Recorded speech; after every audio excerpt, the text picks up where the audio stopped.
not Jewish, but when you hurt a man, baby, Hebrews. Can barely handle one, I don't need to. Really don't wanna run, but I need to. I need to. Get out of here. I'm sending all my love to you. No pretending, I am defending. Sending all my love to you. Sending all my love to you. Yes, indeed. We're here with Dr. Kokayi Patterson from the African American Holistic Health Association, and we are at the 9th annual Happily Natural Day, and just wanted to chop it up with the brother about what it is he does, who he is, and why he considers his work to be important. So, Dr. Kokayi, Yes. what's going on? How you Everything doing? is great, brother. First of all, I want to thank you, Brother Manifest Raw, for the work that you all are doing here in Richmond, Virginia. Thank you for this forum, this health fair, this gathering, this communal activity that you put on this week. And this being the 9th annual one, we double applaud you for that. And thank you for giving me an opportunity to come down and work with you all. We look forward to continuing that work. Word up, word up. I, of course, came down to share with the Richmond community and the surrounding community the concepts that I deal with as it relates to healing. I'm a holistic practitioner, and I use several different modalities, particularly acupuncture, herbology, diet, nutrition, and counseling. Of course, I work with individuals who are involved with self-destructive behaviors like drug abuse, alcohol addiction, cigarette addiction. I do that constantly using acupuncture, herbs, diet, etc. It's so important that people recognize that when there's an issue dealing with their health, that we just don't want to treat symptoms, but that in fact we want to go to the origin of it. In this country, of course, they deal symptomatically with the health conditions that exist in our community. In the black community, there's some specific things that people should be aware of. One, the tools and instruments that they use in the hospital are calibrated, not necessarily as it relates to melanated people, but as it relates to our Caucasian brothers and sisters, that those instruments are geared up to do that. So we get a lot of people go in and they get tested and they say, oh, you're borderline high blood pressure, borderline diabetes, etc. Because our metabolism is naturally higher. You know, of course, people can research this and check this out on their own. Dr. Africa maps it out in his book. A very good friend of mine who wrote African Holistic Health. He's also a student of mine. I taught him acupuncture detox.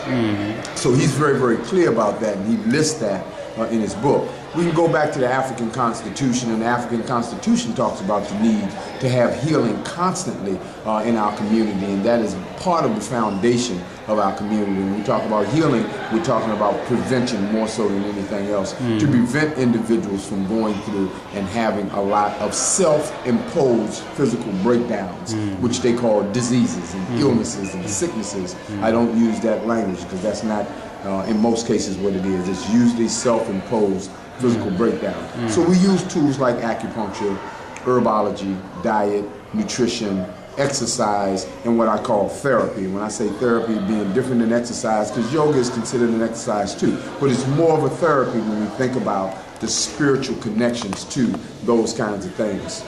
Yoga, Tai Chi, Qigong, you know, these are things that also manipulate the meridians and manipulate the body's infrastructure where all of that chi is running through. Acupuncture, of course, we can be a little bit more refined with that, as we can take needles, or we can do acupressure, or we can use heat at specific sites to generate all of those systems from specific points in the body. It's important also that people recognize when they say that you can't heal high blood pressure, you can't heal diabetes, you can't heal arthritis, you can't heal asthma. People can grow out of it, but once you're an adult, you have it, you can't grow out of it because you're already grown. So all of these different concepts go against what we know as holistic healing. All of those concepts say that your ability to take care of yourself, to heal yourself, that's innate in you, given to you by the Creator, is not working. The lights are off, the switch is off, the batteries are dead, now we got to go recharge. When we go recharge, we got to go to the store, get a charger, go get some batteries. Well, what store are we going to? When we going to the conventional store, we stepped out of the holistic store. So the best approach to dealing with our problems in all cases, I would say, is the holistic approach, Brother Manifest. Now, you did make a point about dis-ease being an improper word to use because a lot of the ailments and things that people deal with are self-imposed. How important is in your work proper diet and nutrition and preventative medicine, especially for people of color? Got you. It is, I would say, probably the most important thing. As I sit down and I do my assessments and my consultations with my clients, we usually talk for about an hour or so in the first session. They say, wow, doc, this is a lot of information. I said, well, the first thing we got to do is clear all of the misinformation so you'd be more receptive to the treatment and the holistic process. So we talk about the fact that a lot of individuals, when they look at their healing, they think they have to take something for the healing to occur. No. All you have to do is adjust what's going on with the body. There's many different ways we can do that. So after I work with the individual with acupuncture, after I talk with them about what's important for them to focus on spiritually, what they need to do to strengthen their mental faculties and facilities and their whole psyche, we say to them, bottom line though, is diet. What is it that you're going to eat? You get the acupuncture, you get the massage, the reflexology, so forth and so on, but then you go and you put things in your body that were responsible, once again, for getting you to that point.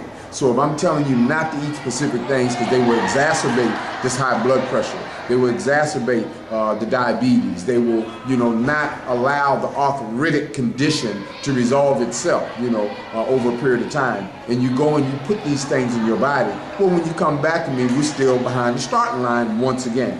You come back the next week, the next month, doc, I'm still feeling it. Well, what did you eat? Well, I ate this, I ate that, and so forth and so on. So we've gotten so far away from that natural diet that we always ate.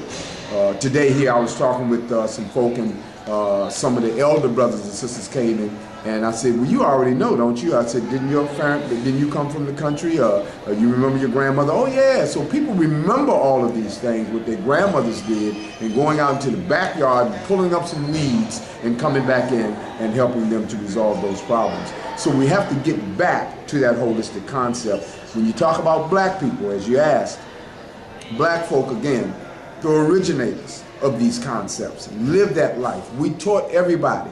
When we talk about the father of medicine, it's not Socrates, Hippocrates, Aristotle. It is Imhotep, who came 5, maybe 10,000 years before these cats. These cats found the records and, of course, copied it, learned it, studied it, and, of course, claimed it.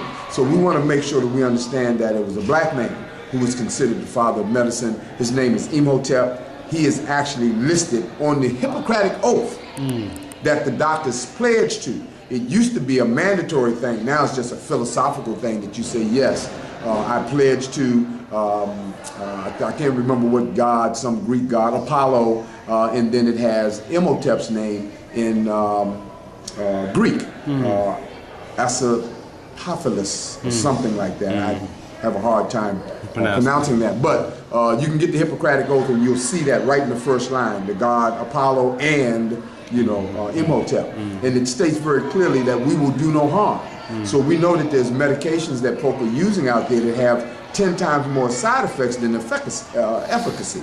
So then we have to take another medication for what it's doing in terms of damaging the liver, what it's doing in terms of creating headaches, what it's doing in terms of creating constipation. Now we're taking things that will flush our digestive tract, things that will help with the headaches, and sedate us, and kill the pain, such as analgesics and all of these things, which again, the stomach and the liver and the body has to process. So the body doesn't get an opportunity to heal. Secondly, the only time the body heals is when we're asleep, meditating, praying, relaxing, laughing, when the body is not at stress, when the body is not active. This is why it's important for people to sleep 8 hours a day. So when we think about holistic, we have to look at the concept. When we say that word, people's response naturally is body, mind, spirit. Well, again, we got it all wrong. It's spirit first, then mind, then body, and they leave out community or environment. So this is a shot of that circle and how that holistic process should look. that we look at spirit first, then we look at mind, body, and community, which is environment. So we're working on the person's body, but their spirit is off. So that means they're going to act a certain kind of way and continue to have certain kinds of behaviors that will allow that condition to remain. We work on a person's body and we don't work on their mind. So they don't develop the discipline to be consistent with it till they leave the planet. People think they can do these things for 5 or 6 months, but they need to do it for the rest of their lives. So again, we have to start with that person's spirit, their psychic, their well-being, what they think of themselves, their relationship with everything around them and the people around them. Then we work on their mind, strengthen them, give them the information, resolve the miseducation and the misinformation that they have, and give them proper guidance and direction and information and resources in which to continue to keep that spirit strong, and then go and work on that body and put the things in the body, because now we're knowledgeable. We've put some information in the mind that we can now go to the body and begin to infuse those concepts into our daily living and our activities in terms of what we consume. That's fluids as well as the other foods. So talking about water, it should be alkaline water. Regular water, the molecule is not big enough to permeate the cell. So alkaline water, is good to drink. So last but not least, if we straighten all of these things up, we get our spirit right, get our mind right, get our body right, but our environment is still toxic. Whether it's physically toxic, where we're living in an area where there's a lot of toxicity, or it's socially toxic, that we're around toxic people, toxic activities, toxic institutions, we're watching toxic media, all of these kinds of things, of course, which will what? Affect the mind. People get angry, nervous, scared, they cry in the movies, etc., which will affect the body. We get stressed, tensed out, so forth and so on, and their spirit becomes imbalanced. So the holistic concept is really spirit, mind, body, environment. And one of the quotes that I always say and state, and it makes things very, very clear, to heal a people is to help heal the world. Yeah, thanks. Well, how can people get in contact with you if they want to consult your services, or they want to bring you out to a program to speak? Yes. Things like that. Thank you so much. Family, you can get in touch with me via email. That's WPKOKAYI1 at WPKokayi1 at my phone number directly to me, 240-744-2256. I'm in Washington, D.C., and I'm only a couple of hours from you guys, so give me a call. Yeah, thanks. Thank you so much, Brother Manifest Raw, once again, for the great work that you're doing. We're looking forward to working with you on your next project, and see if we can get you come up to DC and share some of the same energy with us up there. So God bless you and your family.